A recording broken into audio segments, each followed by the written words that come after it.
Shalom Avracha mes amis, aujourd'hui on pose une question qui est très intéressante, c'est qu'il est marqué dans le Harizal qu'on doit prier pour le Mashiach ben Yosef, qui ne doit pas mourir.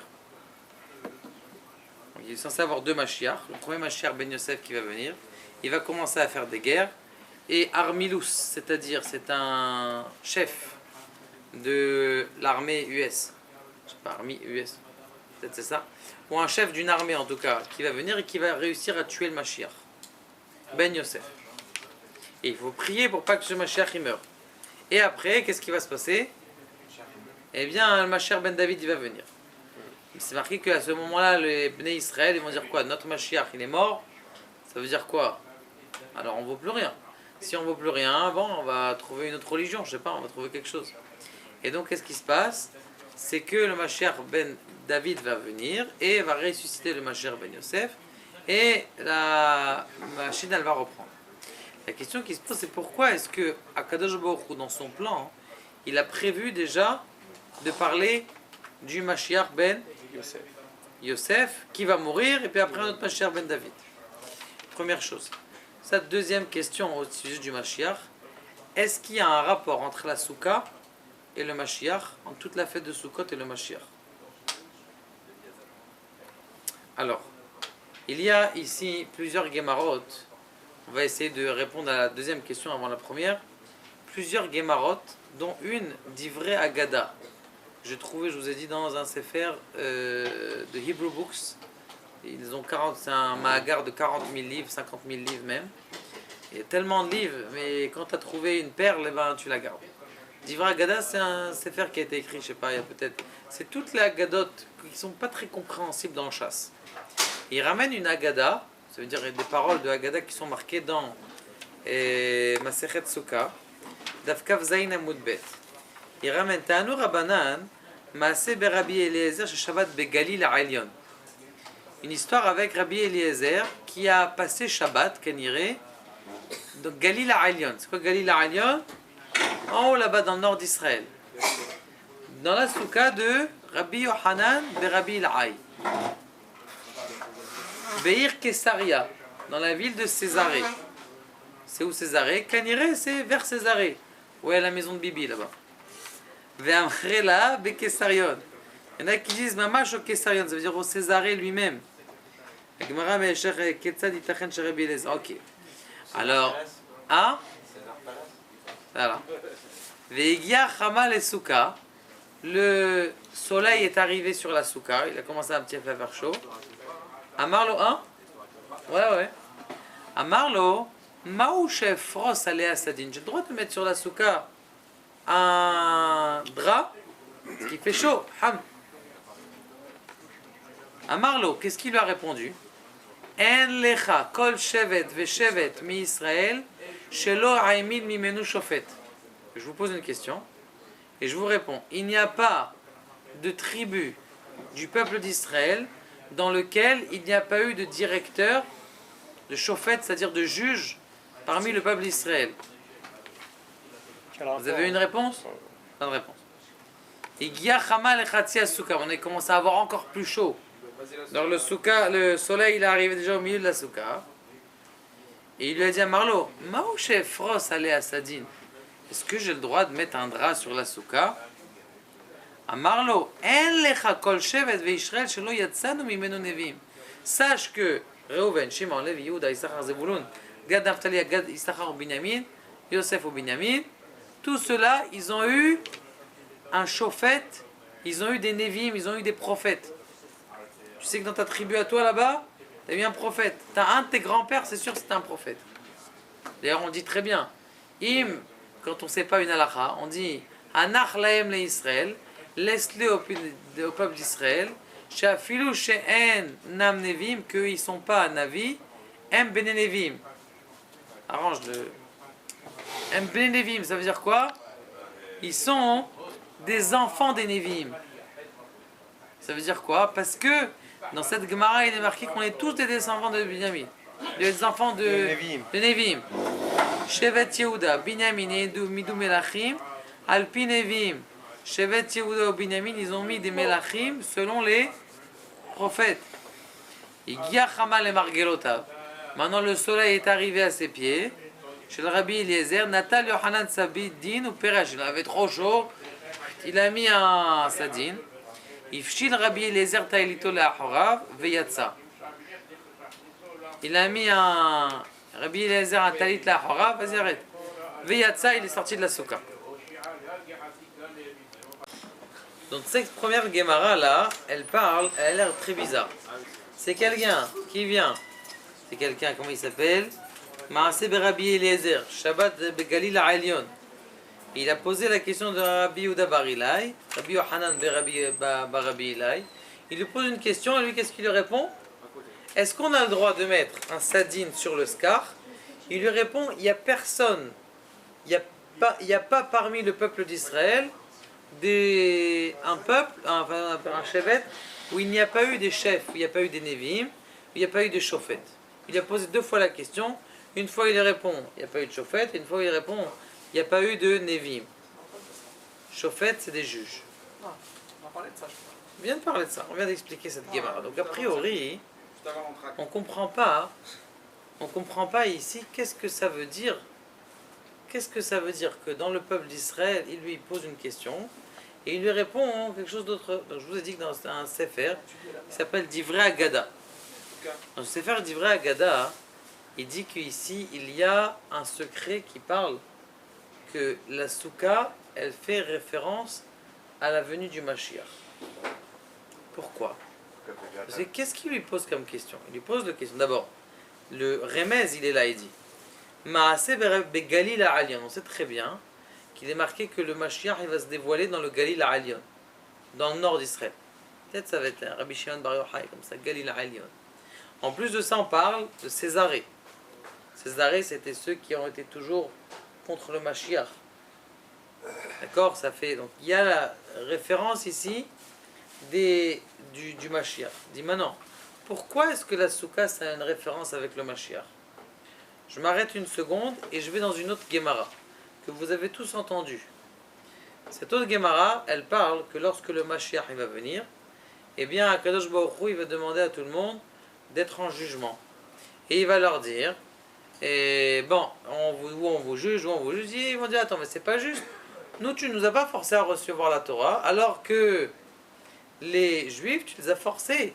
Tu leur as mis une montagne sur la tête, Shabbat Pechet, tu leur as mis une montagne sur la tête, Pah. Hein, tu leur as mis la montagne comme une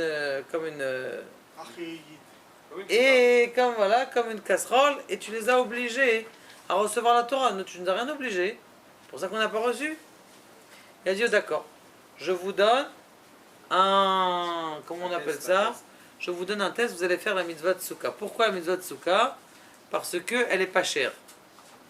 Ah, pourquoi on fait une mitzvah de Souka? Il devait raconter une fois le Rav Rosenblum qu'il devait aller dans donner un cours. Et lorsqu'il arrive à un cours, on lui dit j'ai besoin de faire le loulav. Il dit, allez, c'est ça, tu l'as entendu? J'ai besoin de faire le loulav. Il dit, ok, il y a derrière l'autre Bet Knesset, il y a le loulav là-bas. Tu peux faire, il y a une souka. Fais le tour du Bet Knesset. Il fait Ouais, il fait le tour de Bet Knesset, il voit qu'il n'y a pas de souka. Il ne comprend pas. Il va voir le gaba, il lui dit, j'ai pas trouvé la souka. Non, souka. Il commence à faire la prière ici dans le Bet Knesset. Il dit, non, il y a une souka derrière la. Il fait tout le tour du Bet Knesset, il voit qu'il n'y a pas de souka, il revient vers le gaba, le gaba il voit qu'il n'a pas compris, il a prié avec lui, il l'amène autour du Bet Knesset, il voit qu'il y avait un carton de frigidaire. Sur le carton de frigidaire, ils ont mis un scar, tu vois pas, tu t'imagines, c'est un carton. C'est un carton de frigidaire, il a mis un scar, il a dit voilà, tu te mets dans la souka. C'est une souka de 50 cm, 56 cm, 7 fahim sur 7 fahim. C'est bon, tu fais ta souka dedans, tu peux faire le loulav dedans, comme ça tu fais comme le harizal. Et donc, il a dit voilà, ça c'est une souka, combien elle vaut cette souka? Elle est gratuite. Pesallecha, mi psolet, mi gornecha, mi gvecha, machma que la mitzvah de souka. Akadosh Baruch Hu, il voulait pas que les goïms ils sortent de l'argent pour la souka. Comme ça, ils n'ont pas de mérite. Et donc ce qui se passe, c'est que c'est une souka. Maintenant, il rentre dans la souka et Akadosh Baruch Hu, il leur sort un soleil, et ce soleil qui leur tape sur la tête, qu'est-ce qui se passe? Et il sort de la souka, et qu'est-ce qui se passe quand il sort de la souka? Il donne un coup de pied. Maintenant, ce coup de pied-là, il est très significatif. C'est-à-dire quoi ce coup de pied? Parce que, en priori, même quelqu'un qui souffre de la souka, il a chaud, il a le droit de sortir de la souka. Mitzta'er, patour min souka, mitzta'er, et dispensé de la souka. Il y avait une très belle histoire de Reb Chaim de Brisk. Il y avait une fois, il avait un invité dans la souka. Il faisait très très froid dans la souka, et donc lui, il se permettait de sortir de la souka parce qu'il faisait très très froid, il était malade. Et donc, une fois que l'invité il est arrivé, donc il est sorti de la souka. Après, 2 minutes après, il revient. Il dit Rabbi, pourquoi t'es revenu? Il a dit Mitzter patour min souka, mais mitzter lo patour mi achnasat orchim. Je donne en français. Quand on souffre, c'est vrai qu'on n'est pas tour de la souka, mais toi t'es là. Je dois manger la dafina avec toi.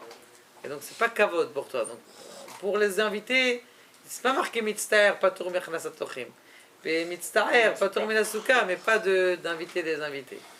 Donc maintenant, a priori, même on est dispensé de la souka. Si on a trop chaud, on a trop froid, ou si vraiment il y a de la pluie, ou c'est pas tout. Donc a priori les goïms aussi, ils sont censés être dispensés de la souka.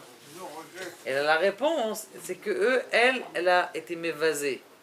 Quand tu es mévasé quelque chose, eh bien tu perds tout le mérite de cette chose-là.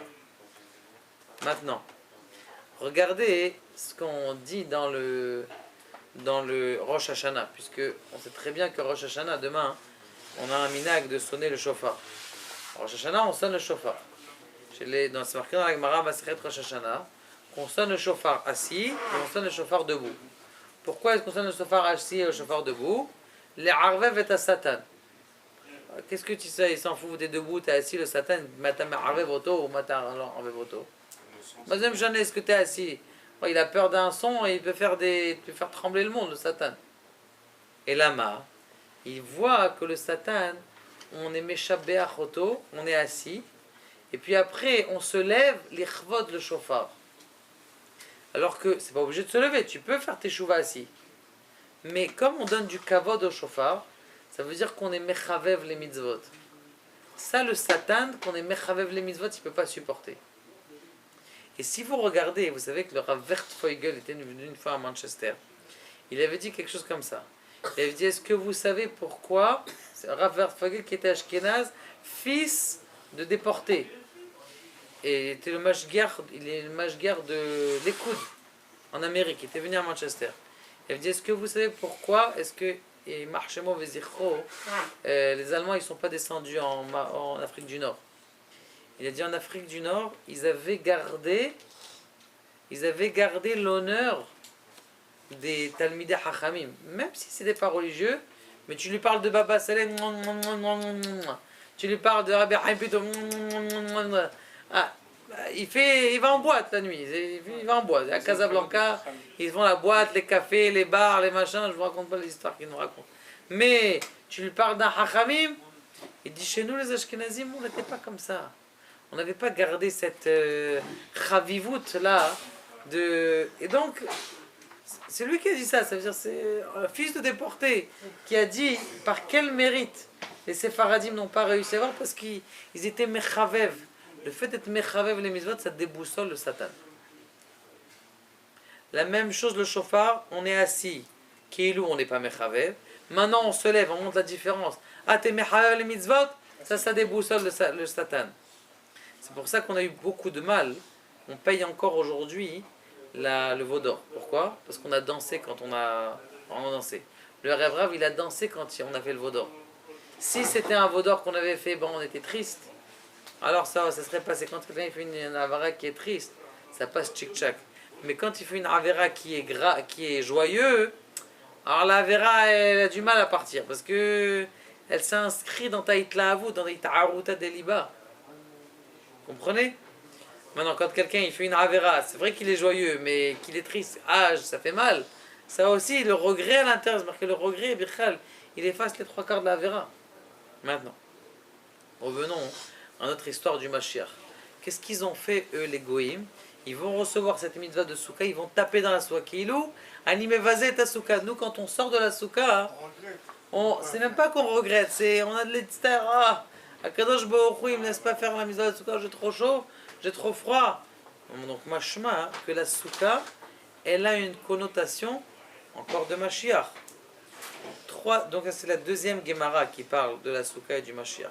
La troisième Gemara qui parle de la souka et du Mashiach, c'est pas une Gemara, c'est marqué que dans le Birkat Hamazon on dit Rahaman Uyehayenu Veizakenu le chef de Soukat Oro Shel Léviathan, qu'on puisse être installé dans la peau du Léviathan. C'est quoi la peau du Léviathan? On avait parlé, une fois on avait fait un shiur, je ne sais pas si vous vous rappelez, du Sefer, un Sefer des Talmidim du Gaon de Vilna. Il dit que Lotelech al Gahon. Gahon, c'est quoi? Le grand Vav. Du milieu de la Torah, c'est un Vav. C'est Gahon, c'est la gorge. Alors, c'est quoi la gorge? La gorge, c'est le serpent. Quand on parle de al Gahon Chateler, Akadosh Baruch Hu, il a fait une punition. Il lui a dit, c'est le serpent. Il dit qu'il y a deux sortes de Léviathan. Il y a le Léviathan qui mentionne le Yetzer Hara, et le Léviathan qui mentionne une Bria. C'est une créature qui tient le monde entier, et que cette créature qui tient le monde entier, eh bien, c'est ça qui est toute la spiritualité du monde. Et quand on dit que les tzadikim, lorsque le Mashiach va venir, ils vont manger la viande du Léviathan, ça veut dire qu'ils vont manger la spiritualité. Et comme on avait dit aussi dans le Tikkun HaZohar, qu'il y a deux sortes de parnassa, et la parnassa matérielle, la Lexus que vous attendez tous, je sais pas, je crois qu'il y en a qui viennent en Lamborghini ici, et la spirituelle, la parnassa qui est spirituelle. C'est quoi la parnassa qui est spirituelle? C'est d'arriver à une gadlout, une mochin de gadlout, dans la tfila. Et maintenant on arrive à notre question de pourquoi est-ce qu'on a besoin d'avoir les deux Mashiach. Pourquoi est-ce qu'on a besoin d'un Mashiach ben Yosef d'abord et un Mashiach ben David? Parce que le Mashiach ben Yosef il va venir, lui le Mashiach ben Yosef il est plus dur à avoir. Parce que le Mashiach ben Yosef on dit qu'il a un zechut, c'est le zechut de se battre contre les Tzahara. Or qui arrive à se battre contre les Tzahara? Yechide Segula, Baruch Hashem, pas mal de gens, mais des gens qui tiennent fort. Il va pas tenir ce Mashiach. Mais quand il va mourir, on va regretter. On va dire, aïe, on n'a pas réussi à avoir ce Mashiach. Aïe, on n'a pas réussi à avoir cette maladie du Mashiach. Comme on n'a pas réussi à avoir cette maladie du Mashiach, cette tristesse, comme il dit le Baal Shem Tov, écoutez ça. Quelqu'un qui dit, aïe, j'ai pas réussi à faire mincha aujourd'hui, c'est plus fort que s'il avait fait mincha. Baal Shem Tov dit ça. Pourquoi? Il dit parce que tu as une chavivout. On va pas y arriver. On va pas le faire. C'est Arteva Chouv, encore pire. Ça a l'air plus un cri de joie, tu vois. Pourquoi? Parce que ce regret-là, c'est un regret qui sort du cœur. Alors des fois, quand mincha tu l'as fait, tu le fais pas avec ton cœur. Alors que aïe mince, aujourd'hui j'ai raté mon mincha, ou aujourd'hui j'ai raté mon arvit, j'ai oublié l'écrit de Shema la mita. Ou alors, ça, ce qu'Akadosh Baruch Hu, c'est sentiment du cœur. C'est ce que Akadosh Baruch Hu il recherche. Et c'est pour ça qu'il va faire mourir le Mashiach ben Yosef. Pourquoi il va faire Mashiach ben Yosef? Pour que ça réveille le Amcha. Ils vont dire, ah, on avait une opportunité, on l'a raté, mince. Comme il a dit le Rav Chaim Vital. Il a dit, il nous a pas dit, notre maître, que c'était lui le Mashiach. Que le Harizal c'était le Mashiach. Il nous a dit de prier pour lui, pour pas qu'il meure. Aïe, ce aïe là, qu'est-ce que ça crée chez nous? Ça crée de la Emouna. Maintenant, la Emouna, c'est facile à avoir. C'est un grand zéchout, mais c'est pas se battre contre les Tzahara de façon journalière. De temps en temps, et tu te bats contre, tu arrives à te battre, tu arrives à mettre un coup de boule au Yetzahara. Par contre, hein? Il te rattrape vite. Mais la Emouna, t'es ma'amin tout le temps, un homme il est ma'amin. Hein? La Emouna, c'est quelque chose qui réside à l'intérieur de nous. Et à Kadosh Baruch Hu, à la fin des temps, qu'est-ce qu'il va nous faire comme zéchout? C'est le zéchout du Mashiach ben David. C'est quoi le Mashiach ben David? Comme on a dit tout à l'heure, par le zéchout du Mashiach ben David, c'est le zéchout de la Emouna. Qu'on est ma'amin à Kadosh Baruch Hu, On a une confiance telle en Akadosh Baruch Hu. Maintenant, regardez, on revient à cette Gemara qui est dans Masechet et Souka Kavzaïm. Il est marqué là-bas dans Masechet Souka. Est-ce qu'on a le droit de mettre un sadine sur la Souka? Qu'est-ce qu'il a répondu l'autre? Il n'y a pas de juge en Israël. Non. De chacun des tribus des Juifs, il y a un chauffet. De chacun des tribus des Juifs, eh bien, il y a des Névim. Ça veut dire que quoi? Ça veut dire que dans chaque génération, il y a un potentiel de Mashiach. Et ça, le dit vrai Agada, il le dit. Dans la souka, c'est lorsque quelqu'un il rentre dans la souka, c'est un goût, c'est comment on appelle ça? C'est une secoupe volante. Secoupe volante. Retour vers le futur. Là, c'est retour vers le futur. C'est une secoupe volante. Comment on va être dans le Mashiach? Betsila Demehemnuta. On va ressentir la Kedusha, d'Akadosh Baruch Hu, à chaque instant, à chaque moment. Quand tu es dans la souka, tu es dans un autre monde. Tu te demandes où est-ce que tu es. Ça, c'est une odeur du Mashiach. Akadosh Baruch Hu nous a donné une fête qui est kulo, retour vers le futur. Que Béhémet, on est à l'intérieur de cet amour, de cette sensation de ces 7 sphirotes, de ces 7 personnages, de cette shlemut là qu'on attend et qu'on a pendant toute la fête de Sukkot. Et c'est pour ça que toutes les masertot qui parlent du Mashiach, comment on appelle ça, du Mashiach, enfin, toutes les masertot qui sont en rapport avec le Sukkah, qui parlent du temps du Mashiach, ils sont dans Sukkah. Et Léviathan shel Mashiach. Et ce Inyan là, vous voyez, il a dit, est-ce qu'on a le droit de mettre un stadine? Ça veut dire quoi de mettre un stadine? Est-ce que la Emouna, on a le droit de se recouvrir avec? Il dit, mais qu'est-ce que tu parles? Tu me parles de quoi? Le soleil, il est là, il est en train de t'éclairer. Tu vas mettre un sadine? Mais tu sais pas que ton père, c'est un grand avis? De quoi tu me parles? Tu as peur de... Akadosh Baruch Hu est au-dessus de ta tête. C'est quoi un sadine? Est-ce que tu as le droit de mettre un toit sur ta tête? Tu mets un toit sur ta tête dans la souka. La souka, tu dois sentir que tu es un avis, tu dois sentir que toi aussi tu es un prophète. Tu dois sentir que tu as cette émouna qui bat et qui vit à l'intérieur de toi. Et c'est ça qu'il lui a répondu. Et donc nous aussi, quand on rentre à l'intérieur de la souka, j'espère que quelqu'un il peut rentrer à l'intérieur et essayer de sentir, d'avoir cette regishout, cette ita'aruta, cette ressenti à l'intérieur de lui et de ressentir ce goût de Mashiach qu'on a à l'intérieur et que Be'ezrat Hashem, puisque c'est la Shana de la Shemitah, maintenant on a les 3 Kedushot Rabotai. Celui-là qui habite en Eretz Israël, après il y a la Kedusha d'Eretz Israël. La Kedusha d'Eretz Israël, elle n'est pas tout le temps forte. Elle est la plus forte quand il y a la Shemitah. On a la Kedusha de la Souka. C'est quoi la 3e Kedusha? La Kedusha de la fête. Donc quand vous rentrez à l'intérieur de la Souka, spécialement en plus dans l'année de la Shemitah, il y a une Kedusha qui est encore plus grande. Parce que toutes les 3 Kedushot, elles sont à l'intérieur. La Kedusha de la fête, la Kedusha de la Souka, la Kedusha du Mashiach aussi qui est là et la Kedusha de la Shemitah. On a une puissance extraordinaire lorsque, d'Afka cette année, on rentre à l'intérieur de la Souka et profitons-en pour prier. C'est des zmanim qui sont de Echouti. Regardez, j'ai jamais fait ça, ça m'est jamais arrivé. Je vous ai raconté tout à l'heure que je suis sorti d'une Souka. Tous les petits jeunes, on leur a donné juste un petit hamburger et des sushis comme ça. Et on a chanté une petite chanson. Je leur ai dit, Rabota, il faut être mekabel sur quelque chose. Il y en a, il a pris Shabbat, l'autre il a pris... C'est pas la force de... C'est la force de la souka. La souka, elle imprègne quelqu'un, qui le veuille ou non, quelqu'un il va prendre le Shabbat. Il dit, moi je fais le Shabbat. Shabbat, ce que ça veut dire de ne pas toucher le téléphone. Il sait ce que ça veut dire. Il a dit, qu'est-ce que j'ai fait?